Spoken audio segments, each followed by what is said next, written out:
All right, welcome back, guys. We're going to finish up chapter 36 today. So we're going to do 36.5 and 36.6. Tomorrow, your ISN will be due. You'll take the test. And then one more chapter, and you are done in social studies. So pretty crazy. We're at the end here. And I don't know what the weather is today that you're watching this, but as I'm recording it, it is beautiful outside. So I'm going to get these done so I can go sit outside and get some vitamin D. All right, so 36.5 is the missionary work of Paul. The early converts to Christianity were Jews, just as Jesus and his disciples had been. One such convert was Paul. He is one of the most important people in Christianity. He devoted his life to spread the teachings of Jesus. After his death, the Roman Catholic Church named him a saint. Paul came from Tarsus, a town in present-day Turkey. At first, he opposed Christianity and helped to persecute Christians. According to the New Testament, one day Paul was traveling to Damascus in present-day Syria. He saw a blinding light and heard the voice of Jesus. The vision changed Paul's life. He adopted the Christian faith and became a missionary. As an educated man with Roman citizenship who spoke Greek, Paul made it his special mission to convert non-Jews, called Gentiles, to the new religion. He spent 17 years visiting cities throughout the Greek-speaking world. Wherever he went, he made new converts and started new churches. In his preaching and letters, Paul stressed the need to believe in Jesus as the Son of God. He taught that all people, Jews and Gentiles alike, were God's children.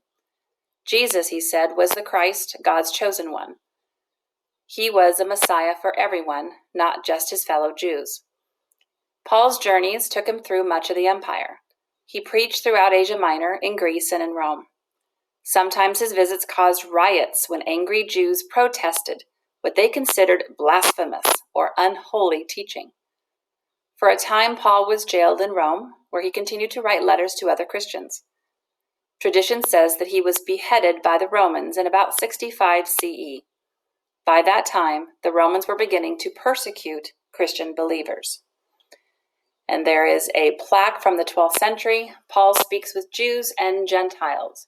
Paul also wrote letters to Christian communities in which he taught about the life, death, and resurrection of Jesus. These letters became part of the Christian Bible.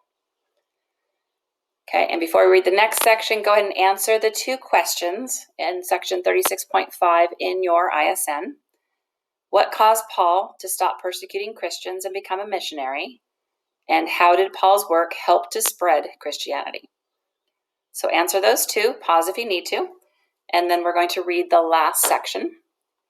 The picture there, Emperor Constantine supported Christianity and was baptized before he died. 36.6, Christianity spreads. By the 60s CE, Christians were beginning to attract the notice of the Romans. Christian preachers traveled along the roads of the empire, winning converts to their new religion. Both Paul and Peter, a close friend of Jesus, preached in Rome. At first, Rome was not unfriendly to Christians. What was another god among so many? But Christians refused to worship the other Roman gods. Worse, they would not accept that the emperor was a god. Their way of life seemed to be an insult to Roman customs. Instead of wealth and luxury, they preferred simplicity. Recalling Jesus' message of peace and love, many refused to serve in the army. As the number of Christians grew, many Romans saw them as a threat to Roman order and patriotism. Eventually, the Christian religion was declared illegal. Some emperors were determined to make an example of these disloyal citizens. For refusing to honor the Roman gods, Christians were sentenced to die in cruel and painful ways. Some were crucified. Some were burned to death. Others were brought into arenas where they were devoured by wild animals in front of cheering crowds. But the persecutions failed to destroy the new religion. Instead, Christians won new admirers by facing death bravely. Christians offered many people in the empire a sense of purpose and hope. It taught that even the poor and slaves could look forward to a better life after death if they followed the teachings of Jesus. Gradually, people of all classes began to adopt the new faith. By 300 CE, possibly as many as 30 million Christians lived in the Roman lands of Europe, North Africa, and Western Asia. At the beginning of the chapter, you read about the Emperor Constantine and how a victory in battle made him favor the Christian religion. In 313 CE, Constantine announced the Edict of Milan. An edict is an order. In this edict, Constantine gave Christians the freedom to practice their religion openly. Future emperors also accepted the new faith. Emperor Theodosius I banned all pagan sacrifices.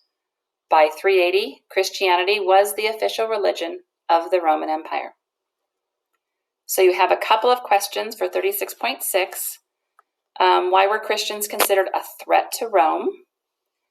And complete the flow chart about the Roman persecution of Christians. So what were some of the methods of persecution, meaning what did they do to them to punish them?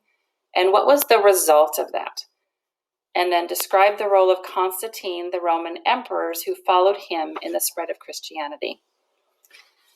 And that should wrap up chapter 36. You do not have to do the processing. So if you've kept up with the chapter, you are good to go. Like I told you at the beginning, your ISN pages are due tomorrow, and we'll take the test tomorrow. And then the next day, we will start the last chapter in social studies. Nice job, guys. Good job for keeping up.